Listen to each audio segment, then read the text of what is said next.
Part 2 of Chapter 27, Life in Two City-States, Athens and Sparta. In this video, we will be covering Sparta. Chapter 27, Section 7, Spartan Government. Sparta was different from Athens in almost every way, beginning with its government. While Athens was a democracy, Sparta was an oligarchy. As you learn in chapter 26, in an oligarchy, the ruling power is in the hands of a few people. Like Athens, Sparta had an assembly, but the important decisions were really made by a much smaller group called the Council of Elders. The Council of Elders consisted of 2 kings and 28 other men. The 2 kings inherited their position and shared equal powers. The other 28 members of the council were elected by the assembly. To be elected to the Council of Elders, men had to be at least 60 years old and from a noble family. Some scholars believe that assembly members shouted for the man they wanted most. The candidates who received the loudest support were elected. Once they were elected, they served for life. The Council of Elders held the real power in Sparta. It prepared laws for the assembly to vote on, and it had the power to stop any laws passed by the assembly that the council members did not like.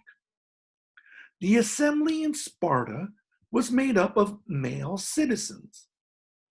Because the assembly was large, it met in a large outdoor area away from the center of the city. The assembly had very little power. Unlike the assembly in Athens, it did not debate issues. Members of the assembly could only vote yes or no on laws suggested by the Council of Elders.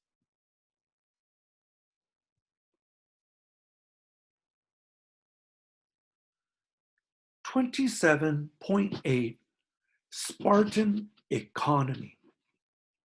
While the Athenian economy depended on trade, Sparta's economy relied on farming and on conquering other people. Sparta did not have enough land to feed all its people, so Spartans took the land they needed from their neighbors. Because Spartan men spent their lives as warriors, Sparta used slaves and non-citizens to produce needed goods. The Spartans turned the neighbors they conquered into slaves, called helots. The helots continued to live in their own villages, but they had to give much of the food they grew to the Spartan citizens. The Spartans also made use of non-citizens, called periokoi. Periokoi were free men, not slaves. They might serve in the army when needed, but they could not take part in Sparta's government. The periokoi made such necessary items as shoes, red cloaks for the soldiers, iron tools like knives and spears, and pottery. They also conducted some trade with other city-states for goods that Sparta could not provide for itself. In general, though, Sparta discouraged trade. The Spartans feared that contact with other city-states would lead to new ideas and weaken their government. Trading with Sparta was also difficult because of its system of money. Sparta didn't have coins. Instead, it used heavy iron bars as money. Legend says that an ancient Spartan leader decided to use iron as money to make it hard to steal. A thief would need a wagon to carry enough iron bars to be valuable. As you can imagine, other city states were not anxious to receive iron as payment for goods. 27.9 Education in Sparta.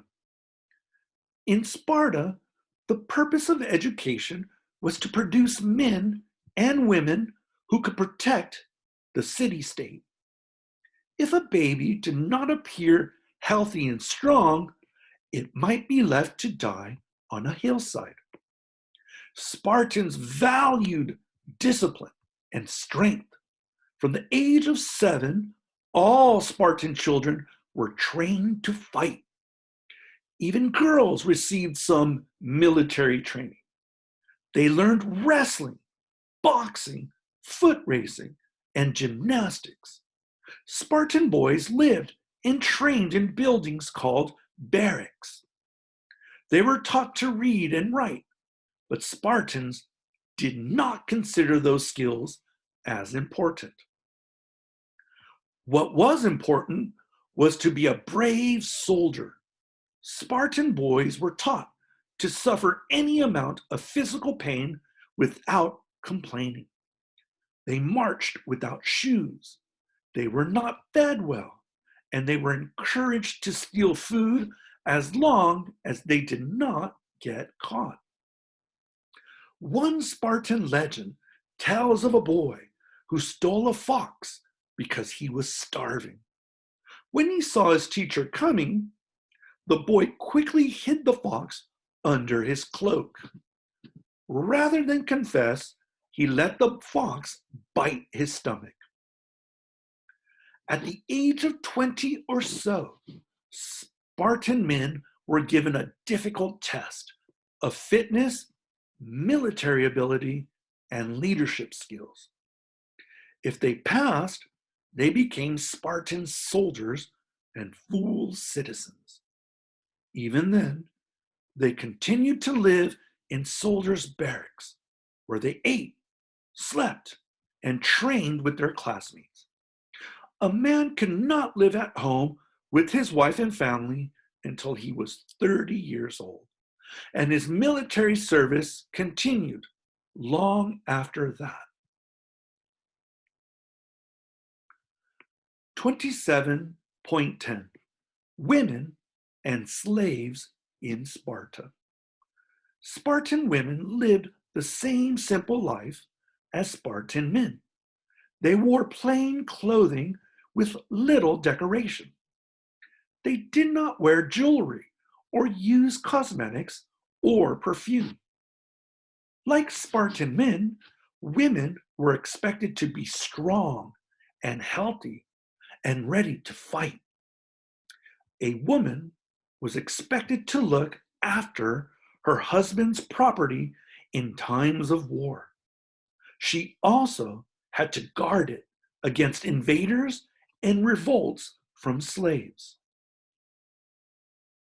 Spartan women had many rights that other Greek women did not have.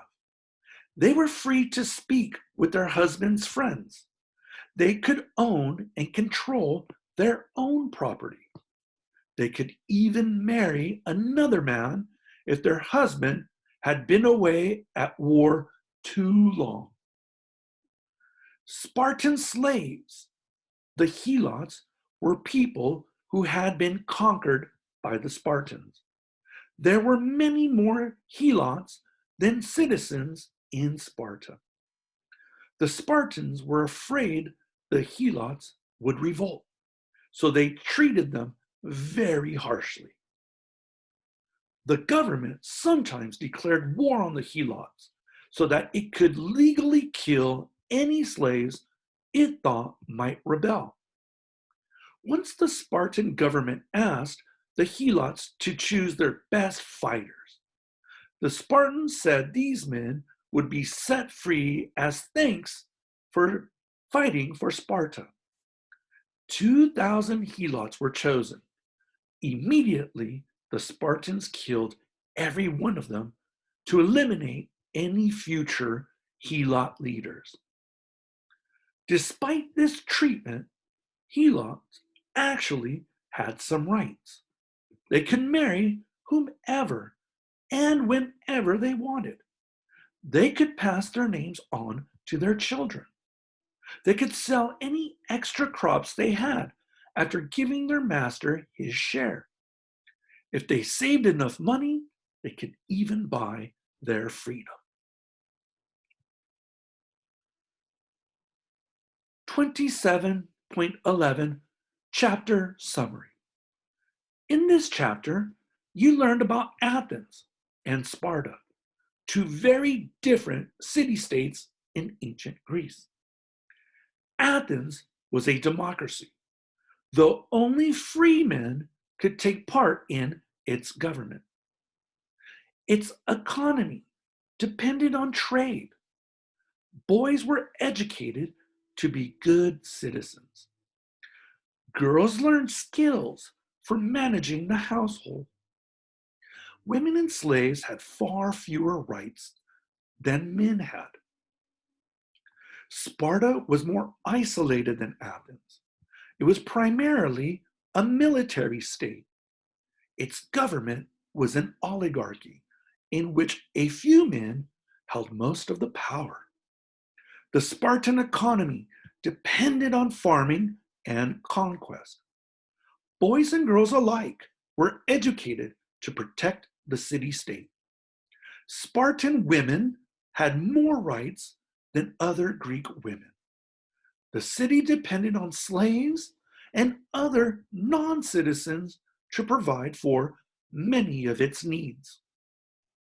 Athens and Sparta were bitter rivals, but in the next chapter, you'll see how they came together with other Greek city-states to fight a terrible threat to their freedom and independence.